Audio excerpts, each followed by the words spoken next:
இயேசுவில் எனக்கு பிரியமான சகோதர சகோதரிகளே, இன்று தவ காலத்தின் முதல் வாரம் திங்கள் கிழமையில் நாம் இருக்கின்றோம். இந்த நாள் உங்களுக்கு இனிய நாளாக அமைய வாழ்த்துகிறேன், ஜெபிக்கின்றேன். இன்றைய இறைவார்த்தை சிந்தனைகளுக்கு நாம் கவனமுடன் செவிகொடுப்போம். லேவியர் நூலிலிருந்து வாசகம். அதிகாரம் 19. இறை வார்த்தைகள் 1-2 மற்றும் 11-18 முடிய. ஆண்டவர் மோசேயிடம் கூறியது: நீ இஸ்ரேல் மக்களிடம் கூற வேண்டியது, தூயோராய் இருங்கள், ஏனெனில் உங்கள் கடவுளும் ஆண்டவருமாகிய நான் தூயவர்.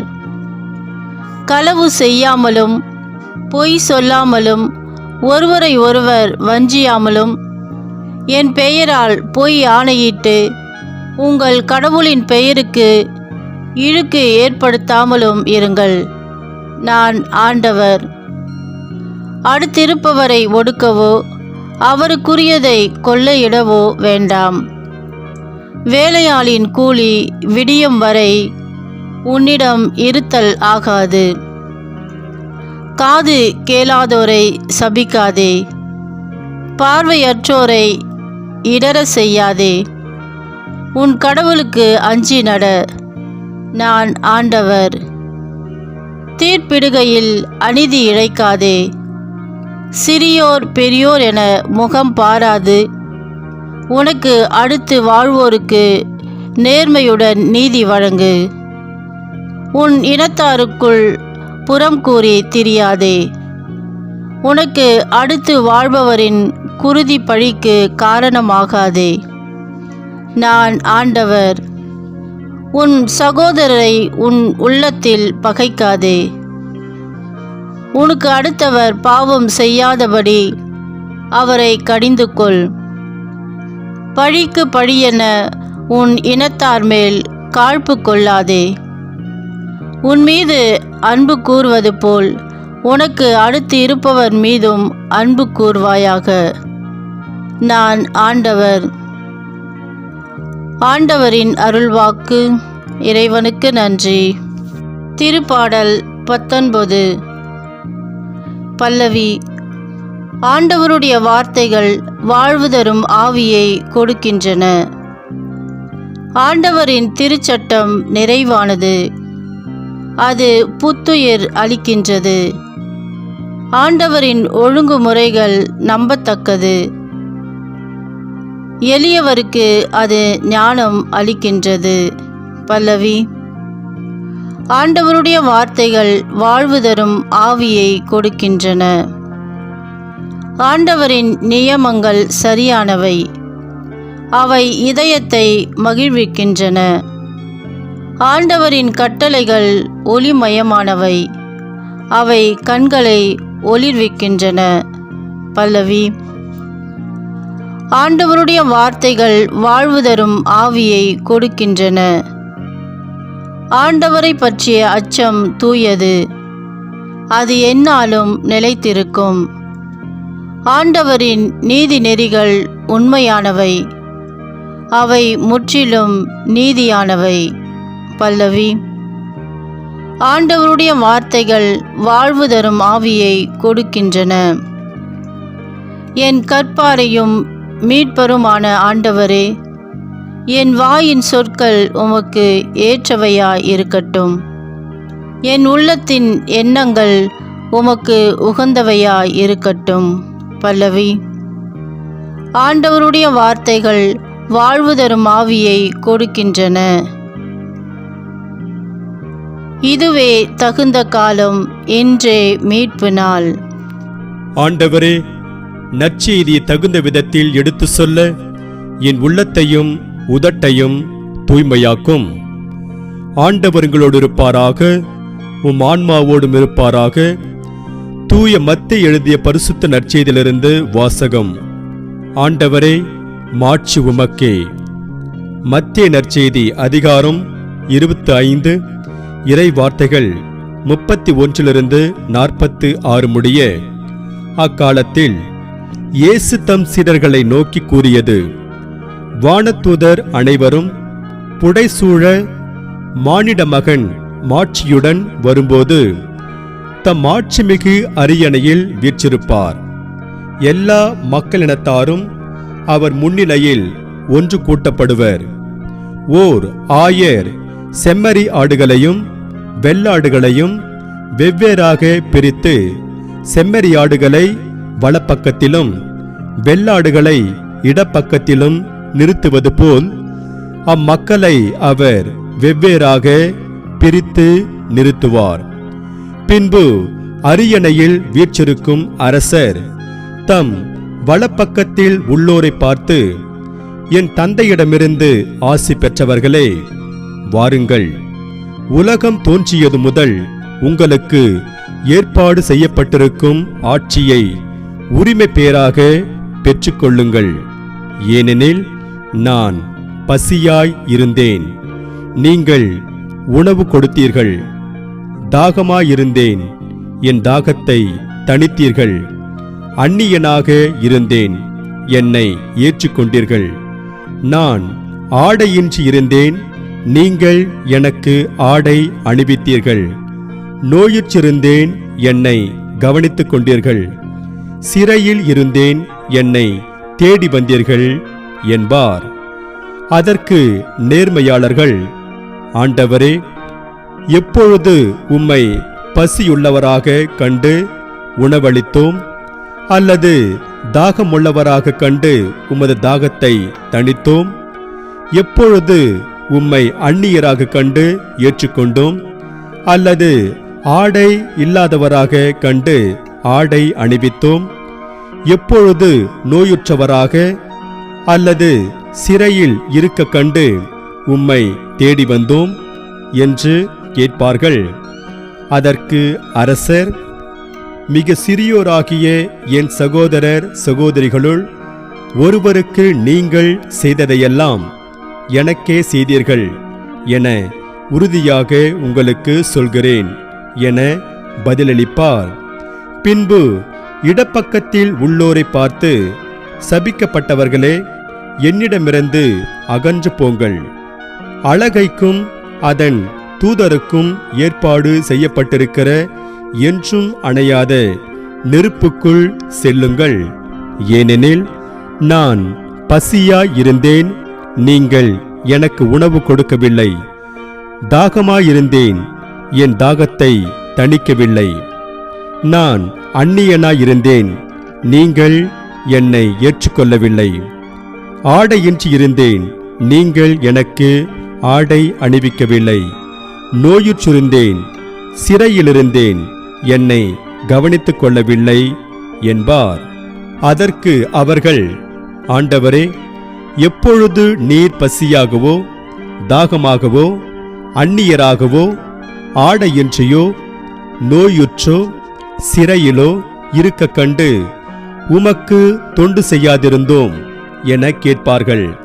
அப்பொழுது அவர், மிக சிறியோராகிய இவர்களுள் ஒருவருக்கு நீங்கள் எதையெல்லாம் செய்யவில்லையோ அதை எனக்கும் செய்யவில்லை என உறுதியாக உங்களுக்கு சொல்லுகிறேன் என பதிலளிப்பார். இவர்கள் முடிவில்லா தண்டனை அடையவும் நேர்மையாளர்கள் நிலைவாழ்வு பெறவும் செல்வார்கள். ஆண்டவரின் அருள்வாக்கு. கிறிஸ்துவே உமக்கு புகழ். நற்செய்தி வாக்கினால் என்னுடைய பாவங்கள் அகல்வதாக. ஆமென். அன்பு என்றால் என்ன? இறையேசுவில் எனக்கு பிரியமான சகோதர சகோதரிகளே, அருட்பணியாளர்களின் பாதுகாவலர் என அழைக்கப்படும் புனித ஜான் மரிய வியானி ஒரு நாள் அன்பை குறித்து மறையுரை ஆற்றும்போது இவ்வாறு மறையுரை ஆற்றினார். அன்பு என்பதில் 3 வகையான உண்மைகள் அடங்கியிருக்கிறது. அன்பு என்பது எல்லோரும் இன்புற்றிருக்க வேண்டும் என நினைக்கும். அன்பு என்பது நம்மால் ஒரு நன்மையை செய்ய முடியுமென்றால் அதனை உடனே செய்துவிடுகிறது. அன்பு என்பது ஒருவர் செய்யும் தவறுகளை பொறுத்துக் கொள்வது, அதை மன்னித்து உடனடியாக மறந்துவிடுவது. இதுவே உண்மையான அன்பு. ஆம், இயேசுவில் எனக்கு பிரியமான சகோதர சகோதரிகளே, உண்மையான அன்பு எல்லாரும் இன்புற்றிருக்க வேண்டும். இன்றைய இறை வார்த்தை இறை மனித அன்பை பற்றி பேசுகிறது. அதை பற்றி நாம் சிந்தித்து பார்ப்போம். கடவுளின் மக்கள் அவரை போன்று இருக்க வேண்டும். அவரது கட்டளைகளை கடைபிடித்து வாழ வேண்டும். லேவிய நூலிலிருந்து எடுக்கப்பட்ட இன்றைய முதல் வாசகம், உங்கள் கடவுளும் ஆண்டவருமாகிய நான் தூயவர்.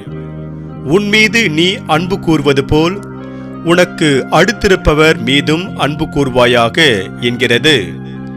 கடவுள் தூயவர் என்றால் அவருடைய மக்களும் தூயவர்களாக இருக்க வேண்டும்.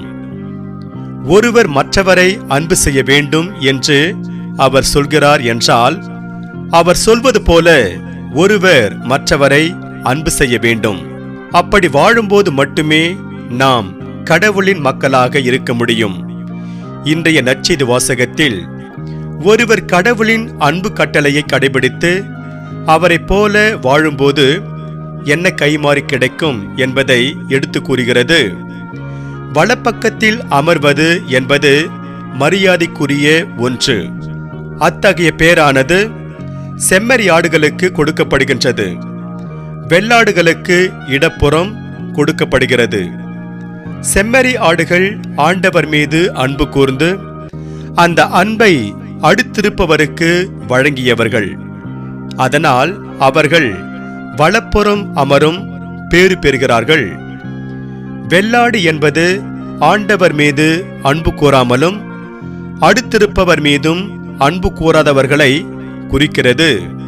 நாம் ஆண்டவர் மீதும் அடுத்திருப்பவர் மீதும் அன்பு கூர்ந்து அவர் தரும் கைமாறை பெற தயாரா? சிந்தித்து பார்ப்போம். இன்று நமக்கு கொடுக்கப்படுகின்ற இறை சிந்தனையாக, கடவுளின் கட்டளையை கடைபிடிப்போரிடம் அவரது அன்பு நிறைவாக தங்குகிறது. அன்பில்லாதவர்கள் ஆண்டவரை அறிவதில்லை. ஏனெனில் ஆண்டவர் அன்பாயிருக்கிறார். அன்பே ஒருவருடைய வாழ்வை தீர்மானிக்கிறது.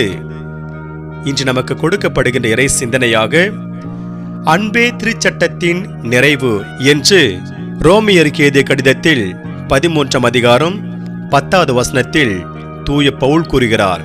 ஒரு முறை லண்டனிலிருந்து வெளிவரும் ஒரு பிரபல பத்திரிகையின் ஆசிரியர் வாசகர்களிடம் இப்படி ஒரு கேள்வியை கேட்டு அனுப்பியிருந்தார். நீங்கள் 3 ஆண்டுகள் சிறைசாலைக்கு போக வேண்டும் என்றொரு நிலை உங்களுக்கு ஏற்பட்டுவிட்டது. அங்கே போகும்போது 3 புத்தகங்களை எடுத்துக்கொண்டு போகலாம் என்றும் உங்களுக்கு அனுமதி வழங்கப்பட்டுவிட்டது. அப்படியென்றால் என்னென்ன புத்தகங்களை நீங்கள் எடுத்துக்கொண்டு போவீர்கள்? பத்திரிகை ஆசிரியர் கேட்டிருந்த இந்த கேள்விக்கு 98% வாசகர்கள் திருவிவிலியத்தை முதன்மையான புத்தகமாக எடுத்துக்கொண்டு போவோம் என்று பதில் அளித்திருந்தார்கள். இதை கண்டு பத்திரிகை ஆசிரியர் வியந்து போனார். ஆம், இயேசுவில் எனக்கு பிரியமான சகோதர சகோதரிகளே, பலருக்கும் திருவிவிலியம் நெஞ்சத்திற்கு மிக நெருக்கமான புத்தகம். அதையே இந்த நிகழ்வு நமக்கு உணர்த்துகிறது. இன்று நாம் பாடக்கேட்ட பதிலுரை பாடலில் தாவீது, ஆண்டவரின் நியமங்கள் இதயத்தை மகிழ்விக்கின்றன என்கிறார். ஆண்டவராக கடவுள் தன்னை பல வழிகளில் வெளிப்படுத்திக் கொண்டே இருக்கின்றார்.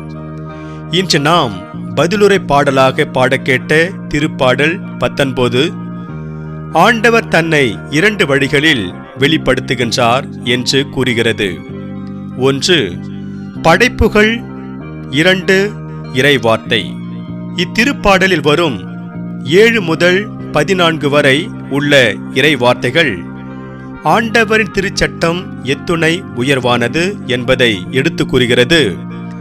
திருச்சட்டம் ஒழுங்குமுறை, கட்டளை, அச்சம், நியமம், நீதிநெறி ஆகிய 6 வார்த்தைகள் திருப்பாடல் 19 இறை வார்த்தைக்காக பயன்படுத்தப்படுகிறது. இவ்வார்த்தைகள் எல்லாம் கடவுளுடைய வார்த்தையின் மேன்மையை பறைசாற்றுகிறது. அதை விடவும் இறைவார்த்தை இதயத்தை மகிழ்விக்கின்ற என்ற செய்தியையும் நமக்கு உணர்த்துகிறது.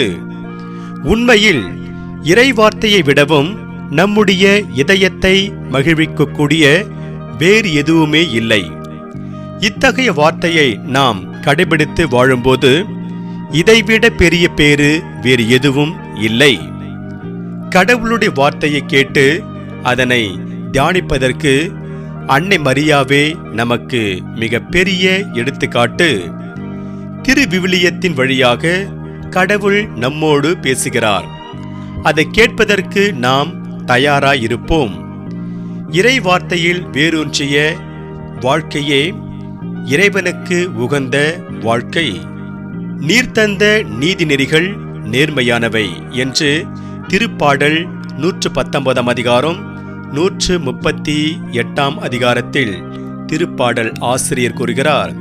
எனவே இறையேசில் பிரியமான சகோதர சகோதரிகளே, நேர்மையான நீதி நெறிகளை தரும் கடவுளின் வார்த்தையை வாசித்து அதனை வாழ்வாக்கி இறையருளை நிறைவாக பெறுவோம்.